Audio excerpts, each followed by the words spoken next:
নমস্কার, আমি অ্যাস্ট্রোলজার মনীষা শাস্ত্রী বলছি। অনেক সময় দেখা যায় যে প্রচুর পরিশ্রম করার পরও অর্থ কিন্তু ঠিক সেভাবে ইনকাম হয় না। সেক্ষেত্রে আবার অনেকের ক্ষেত্রেও দেখা যায় যে অল্প পরিশ্রমও কিন্তু অনেক অর্থ ইনকাম করার ক্ষমতা তারা রাখে। সেক্ষেত্রে কিন্তু আমাদের রাশিচক্রটাকে অবশ্যই দেখার দরকার আছে। যদি আমাদের লগ্নপতি আর দ্বিতীয় পতির সাথে শুভ সংযোগ ঘটে বা এরা বলবান হয়, সেখানে কিন্তু যদি দ্বিতীয় শুভ গ্রহ থাকে বা বৃহস্পতি আর লগ্নপতির সাথে যদি শুভ সংযোগ ঘটে বা বৃহস্পতির কেন্দ্র বা কোণে যদি শুভ গ্রহ থাকে, সেখানে কিন্তু পরিশ্রম অল্প হওয়ার পরেও অর্থভাগ্য ভালো হয়ে যায়, সেখানে ইনকাম কিন্তু ভালো হয়। কিন্তু যদি দেখা যায় যে লগ্নপতির সাথে দ্বাদশপতির কোনো সম্পর্ক হয়ে গেল বা দ্বাদশ ঘরে পীড়িত মঙ্গল রয়েছে বা মঙ্গল সেখানে অশুভ নক্ষত্রে রয়েছে, নিচস্থ অবস্থায় রয়েছে, তাহলে কিন্তু অর্থ এমনিতেও ইনকাম করতে প্রচণ্ড পরিশ্রম করতেই হবে। তারপরেও যে অর্থটা মানে ইনকাম হবে সেটা কিন্তু একদম বেরিয়েই যাবে। তারপরেও যেটা হবে, প্রচণ্ড ঋণ হয়ে যাবে যদি দ্বাদশে নিচস্থ বা পাপ পীড়িত মঙ্গল থাকে, সেখানে লগ্নের সাথে যদি দ্বাদশের কানেকশন ঘটে। তা সুতরাং যে অর্থ ইনকাম আমার কতটা হবে, সহজেই হবে না কঠিনভাবে হবে, সেগুলো কিন্তু আমাদের রাশিচক্রের মধ্যেই দেখতে পাওয়া যায়।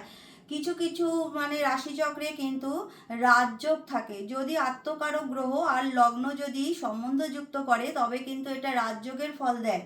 তারপরেও দেখা যায় যদি আত্মকারক গ্রহ আর পুত্রকারক গ্রহের মধ্যে সম্পর্ক হয়, সেখানেও কিন্তু রাজযোগের ফল দেয়।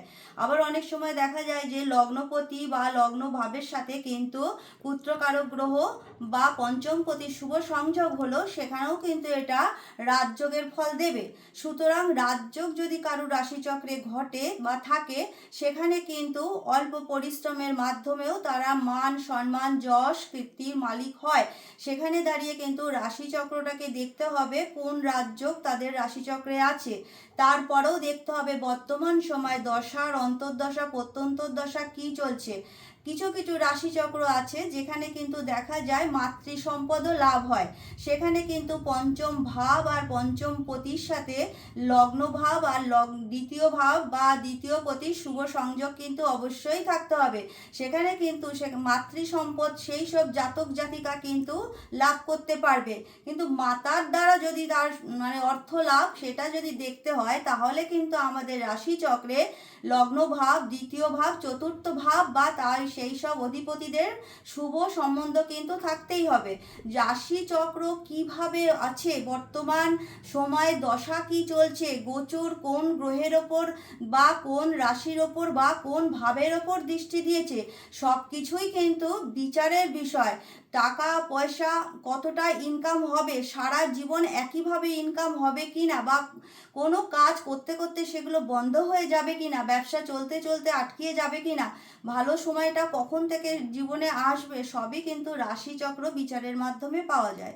সুতরাং আপনারা আপনাদের রাশিচক্রটাকে সঠিকভাবে বিচার করিয়ে দেখে নিন অর্থভাগ্য কিভাবে আপনাদের লাইফে রয়েছে। তাছাড়াও আপনারা কোনো সম্পদ লাভ করবেন কিনা কারোর কাছ থেকে বা নিজেদেরই পরিশ্রমের মাধ্যমে অর্থ ইনকাম করতে হবে কিনা, সব কিছুই কিন্তু আপনারা জানতে পারবেন আপনাদের রাশিচক্র সঠিক বিচারের মাধ্যমে।